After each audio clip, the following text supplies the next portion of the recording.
The fourth session of the 13th Nagaland Legislative Assembly began on 6th August at Kohima, with Chief Minister and Leader of the House Neferio making obituary references to the passing away of late Manohar Parrikar, former Defence Minister and Chief Minister of Goa, and late D. Longkumer Roy, Speaker of Meghalaya Legislative Assembly and head of the United Democratic Party.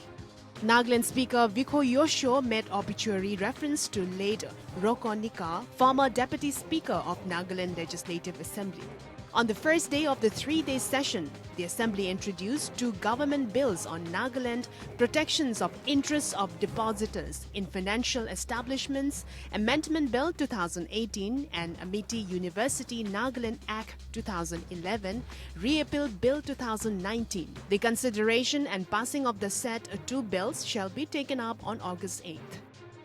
Other highlights include assent to bill, the Nagaland Nursing Council Bill 2019, Nagaland Appropriation No. 1 and 2 Bill 2019 and the Nagaland Lok Ayukta Amendment Bill 2019. Laying of reports including the Nagaland Price Cheat and Money Circulation Scheme Banning Rule 2017, Pharmacy Practice Regulation 2015 and Nagaland State Mineral Development Corporation Limited Annual Reports 2015 and 16. Discussions were held on RIN and ILP, which will continue during the Assembly session on the 8th of August as well. Former Speaker and NPF legislator Chotisu Sazo said he was surprised to see the present government notification on RIN and questioned why the government was in a hurry to implement it, even though ILP issue was more urgent at the moment. Sajo claimed that the government was trying to divert the ILP issue by prioritizing RIN. The DAC on 25th July 2019 have decided to have a full-day discussion on RIN and ILP, undermining the Nagaland Legislative Assembly to understand the intention of the government of the day, why it is in a so hurry to implement the RIN, instead of implementing the ILP in total, especially in Dimapur district. In connection to the same underlying issue of the ILP and RIN, Minister of Technical Education and Tribal Affairs Temjan Emna Along asserted that the Modi-led government has accepted the uniqueness of Nagas and their political history.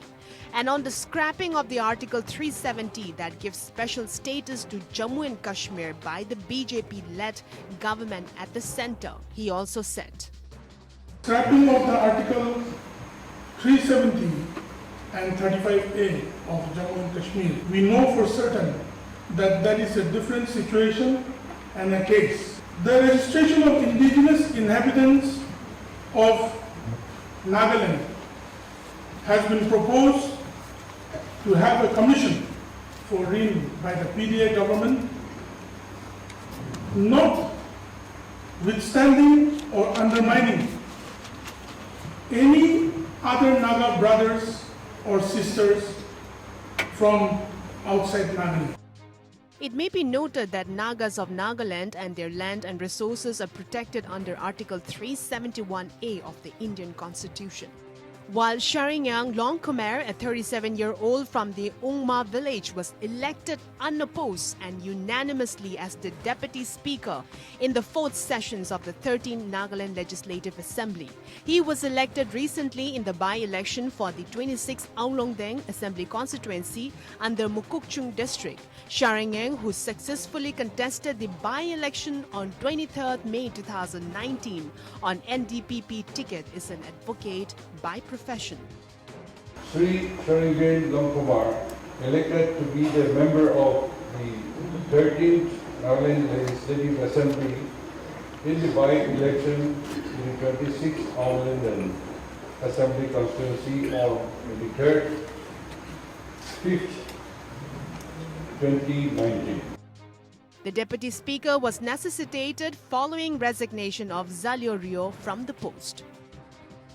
With Insan Bemukuvung, Kohima.